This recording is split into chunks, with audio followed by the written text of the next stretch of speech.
leaders have not been tough enough on terrorism. You know, we are a country of over 300 million people, right? So clearly there will always be opinions on all sides of these issues. I think that everyone in my country should be encouraged by the broad consensus in both parties, the bipartisanship that we've had on national peace and security, the work that we do at home, the work we do abroad with our allies to extend that peace to others and with others.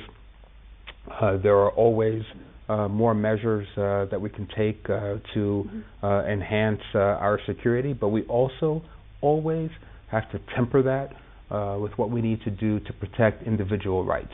There's been a lot of rhetoric in this campaign cycle in the United States about banning one group or another from the U.S. Because of fears of violent extremism.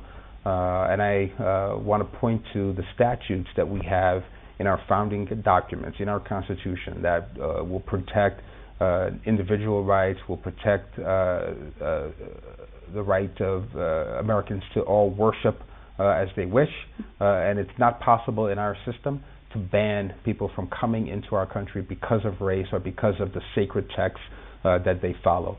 The overwhelming percentage of Americans share that sentiment and embrace those values, and that's going to be the case the day after this election as well, and for generations to come. Are Americans fearful right now of what's happening? I mean, when they look at the amount of, let's say, terrorism that's happening across the world. I'm going to borrow a little bit from President Obama, who always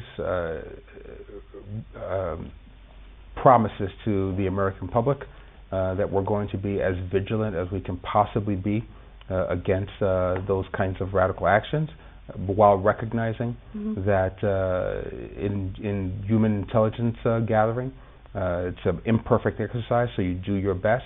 But at the same time, as President Obama always reminds Americans, the incidents of these kinds of extreme actions are still, in this day and age, despite the headlines, incredibly rare.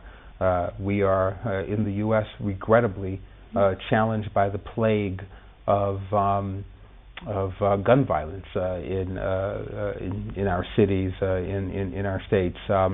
That probably is of greater consequence in the day-to-day lives of most Americans than the actions of a handful of extremists. And that's not to suggest that we don't work as diligently as we can to diminish their capacity. Okay. One of the messages on social media says, "I will vote for Donald Trump. We want an end to terrorism." Could this be an indication that voters feel that leaders have not been tough enough on terrorism? All Americans, whether they're Democrats, Republicans, or independents, all want an end to terrorism. All the South Africans that I engage with wanted to see an end to violent extremism as well. Yeah, but are they saying that leaders have not been tough enough on terrorism? You know, we are a country of over 300 million people, right? So clearly there will always be opinions on all sides of these issues. I think that everyone in my country should be encouraged by the broad consensus in both parties, the bipartisanship that we've had on national peace and security, the work that we do at home, the work we do abroad with our allies to extend that peace to others and with others. There are always more measures that we can take to enhance our security, but we also always have to temper that with what we need to do to protect individual rights. How do world events such as ISIS, Syria, and Russia change the discourse during elections? While I may be nonpartisan in my current role, I think there's no secret about the admiration that I have for the current occupant of the White House, and I hope that whoever is elected by my fellow citizens on November 8th, that we will have somebody in office who is as thoughtful as our current president has been, and who has the temperament that will allow him or her to listen very carefully to not only Americans, but to the ambitions and the needs of our allies and partners throughout the world. We're at a time now where we are more interdependent on one another than we've ever been in the history of humanity. And the next United States president has to appreciate that we can't go it alone. Over 1,000 people have died since Hurricane Matthew hit Haiti. Can you briefly give us a description as to what the recovery has been?